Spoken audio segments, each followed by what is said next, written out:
दोस्तों आज के इस वीडियो में हम लोग एलसीएम और एचसीएफ दोनों एक ही वीडियो में निकालना सीखने वाले हैं। तो सबसे पहले हम लोग एलसीएम निकालना सीखेंगे और उसके बाद हम लोग एचसीएफ निकालना सीखेंगे। तो वीडियो में बने रहिए, पूरा लास्ट तक वीडियो देखिए ताकि आप भी अच्छे से एलसीएम और एचसीएफ निकालना सीख जाएं। तो चलिए वीडियो को स्टार्ट करते हैं। तो सबसे पहले हम लोग जान लेते हैं कि एलसीएम होता क्या है। तो एलसीएम को हिंदी में कहते हैं लघुत्तम समापवर्तक, या शॉर्टकट में इसे लासा कहते हैं, और इसे इंग्लिश में लीस्ट कॉमन मल्टीपल, एल से लीस्ट, सी से कॉमन और एम से मल्टीपल कहते हैं। तो कैसे इसे एलसीएम निकालते हैं, चलिए आइए हम लोग सीखते हैं।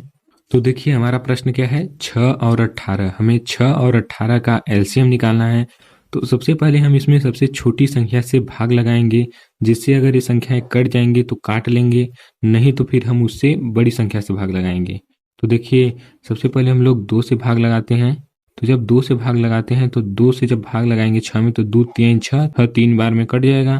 तो 2 का भाग जब 6 में देंगे तो हो जाएगा यहाँ पर 3, और जब 2 का भाग 18 में देंगे तो 2 9 18 होता है, तो मतलब 18 भी कट जाएगा और यहाँ पर आ जाएगा 9।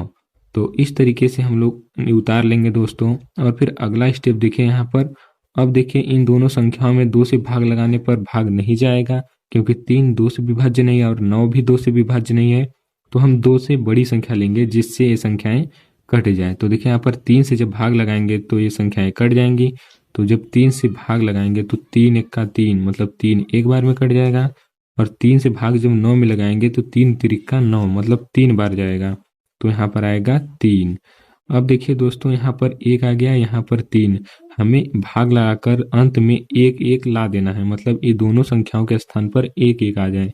अब इसमें 3 से भाग लगाएंगे, तो जब 3 से भाग लगाएंगे तो यहाँ पर 1 में भाग नहीं जाएगा, तो यह यहीं पर उतर जाएगा। और जब 3 का भाग जब 3 में लगाएंगे तो 3 1 का 3, मतलब 1 बार जाएगा। तो दोस्तों यहाँ पर देखिए अब 1 1 आ गया, मतलब कि हमारा लस पूरा हो गया। अब हम लस निकालने के लिए क्या करेंगे, जो यहाँ पर संख्याएं दी गई हैं उनका गुणा कर लेंगे। मतलब कि 2 गुणे में 3 है तो 3, गुणे में 3 है तो 3, इस तरीके से गुणा कर लिख लेंगे। अब इन संख्याओं का दोस्तों जब हम आपस में गुणा करेंगे तो जो संख्या आएगी वही 6 और 18 की लस हो जाएगा। जैसे 2 का गुणा जब 3 में करेंगे तो 2 3 6, और जब 6 का गुणा 3 में करेंगे, देखिए 2 3 6, और 6 का गुणा जब 3 में करेंगे तो 6 3 18, मतलब कि हमारा आ जाएगा 18। तो यानी कि 6 और 18 का जो एलसीएम होगा वह हमारा कितना आएगा, 18। तो यही हमारा उत्तर हो जाएगा। तो इसी तरीके से हम लोग अपना अगला प्रश्न देखते हैं। हमारा अगला प्रश्न क्या है, 12 20 और 40 का हमें एलसीएम निकालना है। तो सबसे पहले हम लोग छोटी संख्या से भाग लगाएंगे। देखिए 2 से जब भाग लगाएंगे तो 2 छक्का 12, 12 में 2 से भाग देने पर 6 बार में कट जाएगा। और 2 का पहाड़ा 2 से जब हम 20 में भाग लगाएंगे तो 2 दहा में 20, तो मतलब 10 बार जाएगा। तो यहाँ पर 10 उतार लेंगे। अब देखिए 2 का भाग हम 40 में देंगे, तो 2 का भाग जब 40 में देंगे तो आ जाएगा हमारा 20, तो यहाँ पर 20 उतार लेंगे। अब दोस्तों देखिए यहाँ पर देखिए 6 10 और 20 आ गया। अब इसमें 2 से भाग देने पर क्या यह कटेगा, कट जाएगा। तो फिर से हम 2 से भाग लगाएंगे, तो 2 तिहाई में 6, 2 पंजे 10 और 2 दहा में 20, मतलब तीनों में भाग लगाने पर 3 5 और 10 आ जाएगा। अब दोस्तों इसमें देखिए 2 से भाग लगाने पर कोई संख्या कट रही है, यहाँ पर 10 जो है यह 2 से भाग लगाने पर कट जाएगी। तो हम लोग 2 से फिर से भाग लगाएंगे, तो यहाँ पर 3 नहीं कटेगा, तो यह इसी तरीके से उतार लेंगे। अब देखिए 5 भी नहीं कट रहा है, तो यहाँ पर इसे भी इसी तरीके से उतार लेंगे। और 2 का भाग जब 10 में देंगे तो 5 बार जाएगा, 2 पंचे 10, तो यहाँ पर 5 बार लिख देंगे। अब दोस्तों देखिए यहाँ पर कोई भी ऐसी संख्या नहीं है जो 2 से विभाज्य हो, तो अब हम लोग 2 से बड़ी संख्या लेंगे, यानी कि 3 लेंगे। तो 3 से भाग लगाएंगे, 3 1 का 3, 3 एक बार में कट जाएगा। लेकिन 3 से 5 नहीं कटता है, और यह 5 भी नहीं कटेगा, तो यहाँ पर 5 और 5 दोनों को उतार लेंगे। अब दोस्तों अगले स्टेप में हम लोग क्या करेंगे, देखिए यहाँ पर 1 है। अब देखिए 5 केवल 5 से ही कटता है, तो हम लोग 5 से भाग लगाएंगे। तो जब 5 से भाग लगाएंगे तो 1 नहीं कटेगा, तो यह यहीं पर उतर जाएगा। और 5 का भाग जब 5 में देंगे तो आएगा 1, और जब यह इस 5 का भाग इस 5 में देंगे तो फिर 1 आएगा। मतलब कि हमारा जो एलसीएम होगा क्या हो जाएगा, इन जितनी भी संख्याओं से हमने भाग दिया उनको गुणा कर लिख देंगे। देखिए 2, अब गुणे में 2 गुणे में 2 गुणे में 3 गुणे में 5, मतलब सभी संख्याओं को हम लोग गुणा कर कर लिख लेंगे और ये गुणा करने पर जो भी आएगा वही हमारा एलसीएम हो जाएगा। तो 2 गुणे 2 2 दूना के हो जाएगा 4, 4 का गुणा जब 2 में करेंगे 4 दूना के 8, 8 का गुणा जब 3 में करेंगे तो 8 त्रिक 24, और 24 का गुणा जब 5 में करेंगे तो 24 गुणे में जब 5 करेंगे दोस्तों तो हमारा क्या आ जाएगा, 5 चौका 20 के 0, हासिल में आएगा 2, और 5 दूना का 10 2 12, मतलब 120। तो 12, 20 और 40 का दोस्तों जो एलसीएम होगा वह क्या आएगा, 120। तो इस तरीके से हम लोग एकदम आसान तरीके से एलसीएम निकाल सकते हैं। तो चलिए अब हम लोग अपना नेक्स्ट क्वेश्चन एचसीएफ निकालना सीखते हैं। तो दोस्तों हम लोग इसमें एचसीएफ निकालना सीखेंगे। तो देखिए एचसीएफ को हिंदी में क्या कहते हैं, महत्तम समापवर्तक, या शॉर्टकट में इसे मासा कहते हैं। और इसको इंग्लिश में देखिए हाईएस्ट कॉमन फैक्टर, मतलब कि सबसे बड़ी जो कॉमन फैक्टर होती है उसको हम लोग एचसीएफ कहते हैं।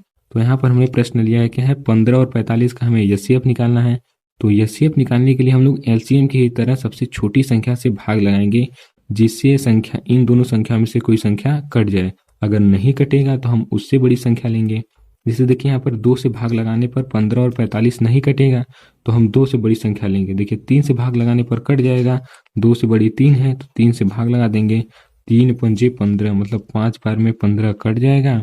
और 3 का पहाड़ा जब 45 में देंगे तो 15 तियां 45, मतलब 15 बार जाएगा। तो यहाँ पर आ जाएगा दोस्तों 5 और 15। अब हम लोग देख रहे हैं कि 3 से कौन सी बड़ी संख्या लेंगे जिससे 5 और 15 कट जाएगा। दोस्तों मस निकालने में बस इस बात का हमें एकदम ध्यान देना है कि जो यह संख्या और यह संख्या, जिस संख्या से हम भाग लगाएं दोनों संख्या कटनी चाहिए। यह नहीं है कि केवल एक संख्या कटे और एक संख्या न कटे तब पर भी हम काट देंगे।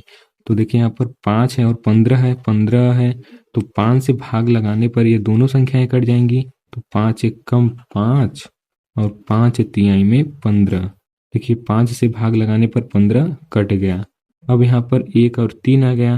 अब ऐसी कोई संख्या नहीं है जिनका भाग देने पर 1 और 3 साथ में कट जाए, तो इसे यहीं पर छोड़ देंगे। मतलब कि हमारा एचसीएफ क्या हो जाएगा, हमारा एचसीएफ हो जाएगा 3 गुणे में 5 है तो गुणा 5 है तो 5, मतलब 3 गुणे 5, 5 3 15। तो दोस्तों यही जो होगा हमारा एचसीएफ हो जाएगा। और इसे और अच्छे से समझने के लिए चलिए हम लोग एक और प्रश्न लेकर देख लेते हैं। तो हमारा अगला प्रश्न क्या है, 16, 20 और 36 का हमें क्या निकालना है, एचसीएफ। तो सबसे पहले दोस्तों हम लोग छोटी संख्या से भाग लगाएंगे और वह भाग इस तरीके से लगाना है कि सभी संख्याएं कट जाएं, मतलब 16 भी कट जाए, 20 भी कट जाए, 36 भी कट जाए। तो देखिए 2 से जब भाग लगाएंगे तो 16 कट जाएगा, 2 अट्ठे 16, 8 बार में कट गया। और 2 से जब 20 में भाग लगाएंगे तो आएगा 10, 10 बार में कट जाएगा। और जब 2 से 36 में भाग लगाएंगे तो 18 बार में कट जाएगा। तो दोस्तों देखिए 2 से भाग लगाने पर सभी संख्याएं कट गई। अब हम लोग अगली संख्या ऐसे लेंगे जिससे फिर से भाग लगाने पर ये तीनों संख्याएं कट जाएं। तो देखिए 2 से फिर से भाग लगाएंगे तो 2 चौक के 8, और 2 से जब 10 में भाग लगाएंगे तो 2 पंजे 10, और 2 से जब 18 में भाग लगाएंगे तो आ जाएगा हमारा 9। देखिए दोस्तों ये तीनों संख्या इसमें कट गई और 4, 5 और 9 आ गया। लेकिन देखिए 4, 5 और 9 में ऐसी कोई संख्या नहीं है जिससे भाग लगाने पर तीनों संख्याएं कट जाएं। देखिए 2 से भाग लगाएंगे तो 4 कट जाएगा, लेकिन 5 नहीं कटेगा, 9 नहीं कटेगा, क्योंकि 5 और 9 विषम संख्या है। अगर 5 से भाग लगाएंगे तो 5 कट जाएगा, लेकिन 4 और 9 नहीं कटेगा। तो इस तरीके से दोस्तों केवल यहीं तक सभी संख्याएं विभाज्य थी। तो हमारा जो एचसीएफ हो जाएगा वह क्या हो जाएगा, 2 गुणे में 2, मतलब कि ये दोनों संख्याओं का गुणा कर लेंगे, बराबर में 2 दूना के 4। तो यही हमारा आंसर हो जाएगा। तो आई होप दोस्तों आपको वीडियो पसंद आया हो। अगर वीडियो पसंद आया हो तो वीडियो को लाइक कीजिए और हमारे चैनल को सब्सक्राइब कर हमें सपोर्ट जरूर कीजिए। और वीडियो देखने के लिए आपको दिल से धन्यवाद।